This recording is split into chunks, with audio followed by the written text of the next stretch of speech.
Class 10 math अध्याय 4 के प्रश्नावली 4.1 का दूसरा नंबर क्वेश्चन है। निम्नलिखित स्थितियों को द्विघात समीकरण के रूप में निरूपित कीजिए। यानी हमें द्विघात समीकरण के रूप में इसको लिखना है, यानी ax² plus bx plus c is equal to 0 के रूप में। x पे पावर स्क्वायर में होना चाहिए, 2 होना चाहिए x पे पावर।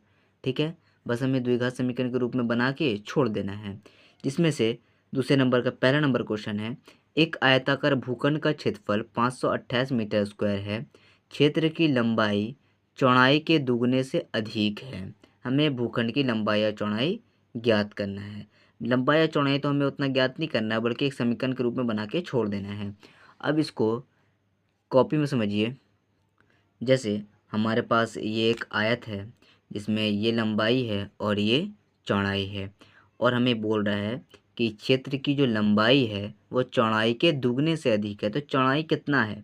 चौड़ाई के दुगने से अधिक है, तो चौड़ाई हमें पता नहीं है, तो भूखंड की चौड़ाई को x मान लिया, और लंबाई दुगने से चौड़ाई के दुगने से, चौड़ाई x है उसके दुगने से कितना ज़्यादा है? 1 ज़्यादा है, तो दुगुना हो गया प्लस 1। ठीक है, अब हमें बोल रहा है लंबाई चौड़ाई ज्ञात करनी, तो वेरी इजी है, निकालते हैं।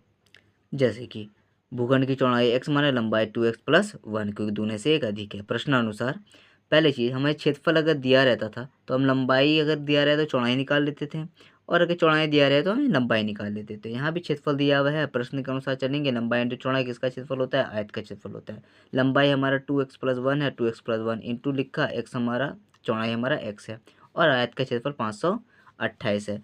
अब आगे सॉल्व करेंगे। x को 2x से गुना करेंगे 2x स्क्वायर हो जाएगा, x को 1 से गुना करेंगे x हो जाएगा, is equal 528। ax² plus bx, b के जगह पे यहाँ पर है 1 और x है ही, bx और c का कमी है, तो c बराबर के इस तरफ जो 528 है बराबर के इस तरफ लेके आएंगे, माइनस में हो जाएगा, हो गया हमारा। बाकी इधर इधर जब लेके आ चुके हैं इधर, तो बराबर को सिर्फ कुछ नहीं बचा, मतलब 0 बचा। ax² plus bx plus c is equal to 0, plus minus कुछ भी हो, सी होना चाहिए। तो ax² bx, b के जगह पे क्या है 1 है, और c हमारा 528 है। ये हमारा द्विघात समीकरण के रूप में आ चुका है, जो निकालने के लिए बोल रहा था। तो पहला नंबर इसका सॉल्व हो चुका है।